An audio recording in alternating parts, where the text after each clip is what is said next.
right, ready? 1, 2, 3. Hey everyone, I'm here at the Re-tails and Sales Pet Expo in New York City, and I'm here with Dory and her adorable little doggy, Chloe Kardoggian. How are you doing? Hi, we are great. We're happy to be here. Yes, okay, so tell me all about Chloe. She is like an Instagram and really just like social sensation, and she's adorable. Like, guys, look at this face. Okay, precious. I might steal her from you. Like, I won't let you. I don't know. So, I do worry sometimes. yes. So when did you get her? I know she's a rescue. Tell me all about her. She's a senior rescue. I got her about 2 years ago from a friend of a friend's grandmother who was ill and couldn't keep her anymore. And I was looking for another rescue. My last rescue was more middle-aged, on the edge of senior, and I had him 10 years. So I was like, this is perfect. 10 years for a Chihuahua is kind of middle-age-ish. So we've been together 2 years. She was 9.5 then. She's 11.5 now, or almost. And yeah, we've just been having the best time. She's got almost 60,000 Instagram followers and 20,000 Facebook followers, and we just are having so much fun. Yes, everyone loves her because she's like perfect. That is so amazing. So I recently saw on your Instagram like the mermaid picture. What is like? Does she have plans on being anything for Halloween? Like, do you guys dress her up? All right, I'm gonna let you in on a big secret. Are you guys ready? This is like epic. Okay, go ahead. The Tompkins Parade in Tompkins Square Park, they do a parade for the dogs every year, and Chloe herself has organized a group of about 15 dogs to all dress as sheep, and all the humans are going to dress like herding dogs. Oh my God. So yeah, so it's going to be a lot of fun. She's been invited to a lot of other events though, so she's going to be a sugar skull at one. I'm not sure what she's going to be at another one. We're still figuring it out. There's a lot of events, but luckily she has a very full closet, which you can also see on her Instagram. And so she's going to just maybe make a last-minute call. She could be like some kind of worm or a love bug or something. We're not sure. Do you know what you're gonna do? That's right. I know, right? She loves a secret. So good at that. That's amazing. What does she do? Like, are you guys based here in New York, or so does she get cold or anything? Do you like put jackets on her? Like, she does wear clothing outside. At home, she prefers to be au naturel. She believes her body is beautiful, and she likes to not cover it up.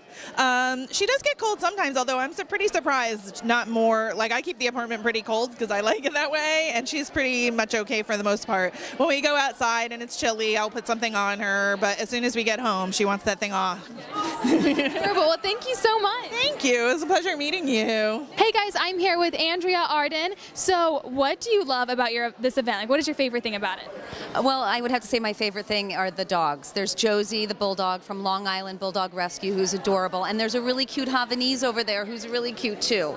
But of course, I love the products. I'm always on the lookout for products that are really good quality. I love the fact that they're made in the USA, and I really like the feeling that there's a sort of camaraderie here where everybody's working together to really raise awareness about quality products. Yeah, and you were like a world famous dog trainer. So how did you get into that? It's just like your love for dogs, and how did you just become such an amazing trainer? Well, thank you. I think I lucked out. I got a dog about 20 years ago, and I went to a dog training school, and they just said to me, you seem to have a way with animals. Would you be interested in apprenticing?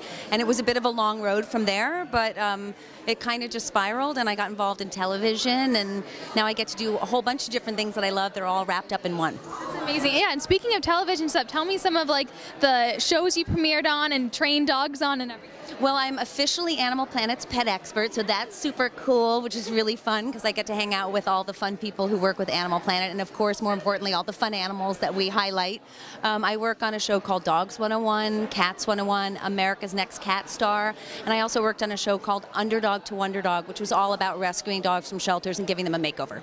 Yes, and I was actually just going to ask about the makeovers. So, first of all, people have like this weird thing with animal shelter dogs. Now, I personally love them, and I used to like donate money to them when I would do street performing and everything. But how can we get more people into getting like rescue animals? Because I don't know, there's that weird superstition. Stigma, yeah. I think sometimes people think that when they're going to a shelter that they're getting a dog or a cat who somebody else didn't want, which means there's something wrong with them, and that couldn't be farther from the truth. You know, these animals need us to give them a second chance because unfortunately the people who had them before weren't willing to put in the time and effort that every animal requires to help them learn how to be well behaved.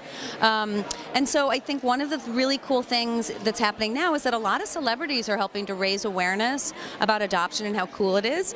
And so I think it's helping people to see that, you know, you don't have to go out and spend a lot of money on the purchase of an animal. You can go and pay a relatively low adoption fee and get an animal that's going to love you for the next 10 or 15 years and truly be your best friend. Yeah, and I definitely think, because I've worked with a lot of like sheltered animals, that they are like, they're even more loving than, like, I guess some of my purebred Chihuahuas, as much as I love them. Okay, they're right here, but still watching. She loves you. Mother loves you, but you know, I feel like they're just so much more, like, they know, you know what I mean? Well, I think sometimes, you know, when an animal's been through a stressful situation, which even in the best case scenario, if an animal is surrendered and they're only in the shelter for like a day or two, which is not typical, you know, it's stressful. Their whole lives have changed. It's all been sort of turned over. And I think that they do have a sense that the person who comes in and, you know, opens their arms to them and their heart and their home, you know, that they're really grateful. And you can sort of see it in their eyes, and certainly they tend to attach to people really, really quickly, you know, basically saying like, you're mine, don't ever let me go.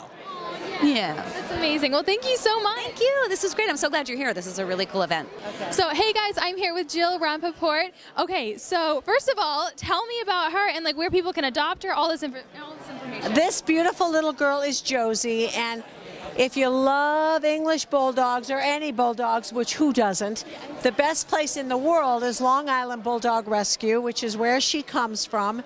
It's the most reputable organization because they will really check you out and make sure that it is not only a home, it's the perfect home. And that's the key to rescue. It's not just finding a home, it has to be the right home. So if somebody's interested in her, and who wouldn't be, you're going to have to go through the procedure, but it's so worth it because look at the gift you'll get. Yes. No, okay, guys, Jill is an award-winning animal advocate. So, and I just saw you were on The View and everything, and you did these adorable doggy makeovers. Can you tell me about that, and how did it feel afterwards? Because that must have felt like, just seeing the pictures of before and after, I was like, oh my gosh. Well, you know, I've been doing it for years. It was my beloved German Shepherd, Jack, who was the ambassador dog of hope for animal cancer, who actually changed my whole life and career. I was the entertainment reporter on the Today Show for a zillion years, and when he got sick, I covered his recovery on the Today Show, and we got emails from all over the world. And I went to my boss that day and I said, you know what, stars don't need my help, animals do. And he said, okay, be our pet reporter. And I said, well, not pet reporter, how about animal advocate? And that was the beginning of my oxygen, because this isn't a job for me, it's the only thing I care about 24/7. And I am so happy when I can find them a home. And I'm proud to say I have a 100% adoption record of all the years I've been doing it. A lot of people don't like to get animals from rescue shelters because there's, you know, a certain thing about it. So how can we get people into more shelters that adopt animals? That drives me so crazy. I've had friends that say, you can't find what you want in a shelter. I said, what are you looking for? I promise you, whatever you're looking for, whatever breed type, like Long Island Bulldog Rescue, it specializes in bulldogs, English bulldogs. There are breed organizations all over that sponsor and that literally will have any rescue you want, any breed, yellow labs, black labs, German shepherds. If you want a purebred, you can find one in a shelter. And I'm telling you, please, they know they've been saved. They are the most amazing, loving animals, and they know when you've given them the second chance for a new life.